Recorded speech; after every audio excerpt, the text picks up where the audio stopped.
সুরমা বাসিয়া টিভির বর্ষপূর্তি উপলক্ষে আলোচনা সভা ও দোয়া মাহফিল অনুষ্ঠিত।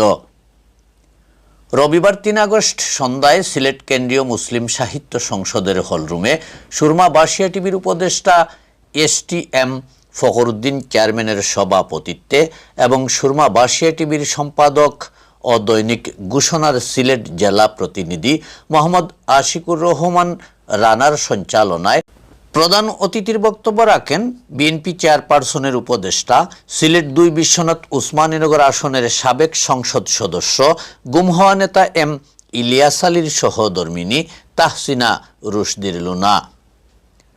অনুষ্ঠানে বিশেষ অতিথির বক্তব্য রাখেন সিলেট জেলা স্বেচ্ছাসেবক দলের আহ্বায়ক আব্দুল আহাদ খান জামাল, সুরমা বাসিয়া টিভির উপদেষ্টা জালাল উদ্দিন চেয়ারম্যান, সিলেট জেলা স্বেচ্ছাসেবক দলের সদস্য সচিব শাকিল মুর্শেদ, সুরমা বাসিয়া টিভির উপদেষ্টা যুক্তরাজ্য প্রবাসী জামাল উদ্দিন, সিলেট কেন্দ্রীয় মুসলিম সাহিত্য সংসদের সাবেক সহ সভাপতি দেওয়ান AH মাহমুদ রাজা চৌধুরী, বিশ্বনাথ আমজদুল্লাহ ডিগ্রি কলেজের গভর্নিং বডির সভাপতি ও সুরমা বাসিয়া টিভির চেয়ারম্যান মইনুল হক, সুরমা বাসিয়া টিভির ডিরেক্টর যুক্তরাজ্য প্রবাসী আব্দুল বাসিত বকুল।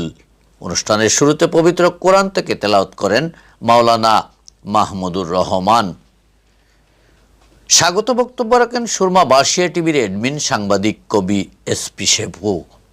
অন্যান্যদের মধ্যে বক্তব্য রাখেন কবি ও সাহিত্যিক কামাল উদ্দিন, বিশ্বনাথ সাংবাদিক ইউনিয়নের সদস্য সাংবাদিক তৌফিকুর রহমান হাবিব, সার্জন টিভির সম্পাদক সাংবাদিক জুবায়ের আহমদ সার্জন প্রমুখ।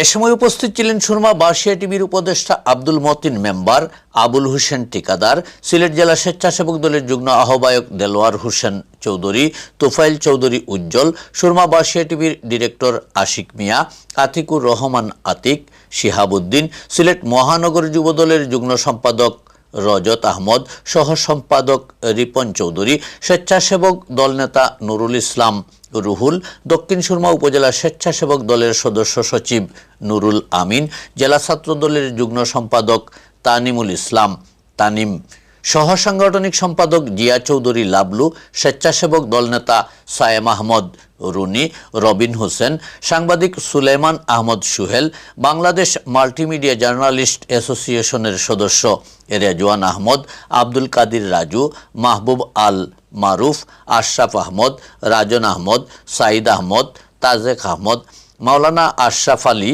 ফাহিমুল্লাহ সুমন, ছাত্রদল নেতা আব্দুল কাইয়ুম প্রমুখ। অনুষ্ঠান শেষে মোনাজাত পরিচালনা করেন সুরমা বাসিয়া টিভির উপদেষ্টা সিলেট জেলা উলামা দলের আহ্বায়ক মাওলানা নুরুল হক।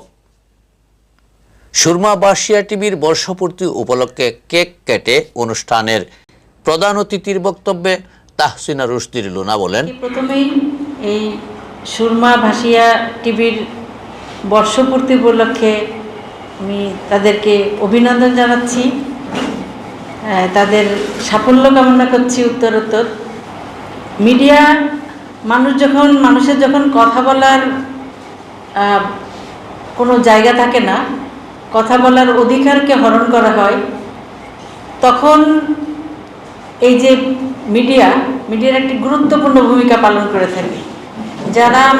যেখানে আমরা প্রায় 17 বছর একটি ফ্যাসিস্টের অধীনে ছিলাম, ফ্যাসিস্ট সরকার ক্ষমতায় আসার পরে এই যে যত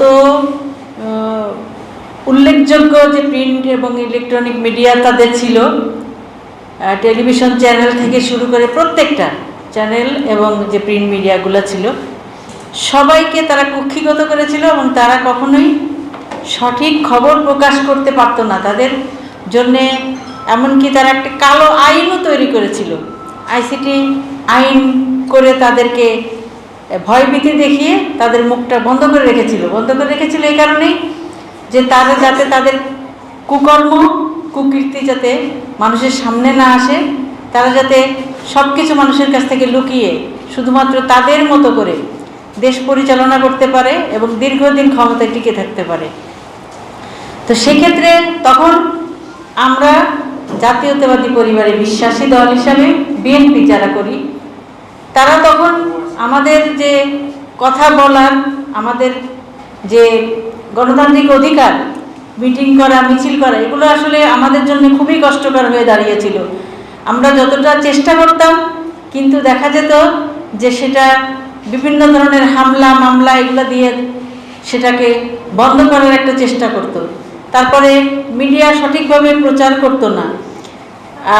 তখন এই যে আপনারা যারা আজকে অনলাইন করছেন বা যারা এই মিডিয়াগুলো করছেন, তখন আপনাদের অবশ্যই আপনাদের ভূমিকা গুরুত্বপূর্ণ ছিল। এই জন্যে আপনাদের কারণে আমরা যতটুকু করতে পেরেছি বা আমাদের খবর মানুষের কাছে পৌঁছে গেছে, সেজন্য আপনাদেরকে অসংখ্য ধন্যবাদ জানাচ্ছি। সাংবাদিকতা মানে সত্য প্রকাশ করা। সত্য প্রকাশে বারবার আমরা দেখছি যে ষড়যন্ত্র এখন থেমে নেই। ষড়যন্ত্রকারীদের কাজই হচ্ছে ষড়যন্ত্র করা। সুতরাং এই যে অপপ্রচার বিএনপির বিরুদ্ধে, যেহেতু দল হিসাবে বিএনপি একটি বড় দল এবং সম্ভাবনার কথা যে বিএনপি হয়তো বা আগামীতে ক্ষমতায় আসবে ইলেকশন হলে, সুতরাং বিএনপিকে ক্ষমতায় আসতে না দেওয়ার জন্যে যার যত রকম যে দিক থেকে ষড়যন্ত্র করার চেষ্টা, ষড়যন্ত্রের অংশ হিসাবে তারা এই যে প্রচারণাকে বেছে নিয়েছে। এখন একটা সুবিধা যেমন আছে, আমরা অনলাইন বা ফেসবুক অথবা মানে ইউটিউব যেটাই বলি না কেন, সেখানে একটা সুবিধা যেমন আমরা দ্রুত মানুষের কাছে খবর পৌঁছে দিতে পারছি, দেশের বিভিন্ন প্রান্ত থেকে মানুষ সেটা জানতে পারছে, তেমনি আবার যে যার যার ইচ্ছা মতো করে ভুয়া নিউজও প্রচার করছে।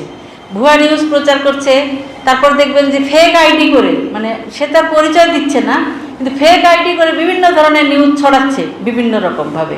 তাদের উদ্দেশ্য কি? এবং যদি যে নিউজটা তারা প্রকাশ করছে, অন্ততপক্ষে আপনারা যারা সাংবাদিক আছেন সেটাকে ভালোভাবে যাচাই বাছাই করে কথা বলে সত্যিটা আপনারা লিখবেন, সেই প্রত্যাশা আপনাদের প্রতি রইল। সবাইকে ধন্যবাদ জানাচ্ছি।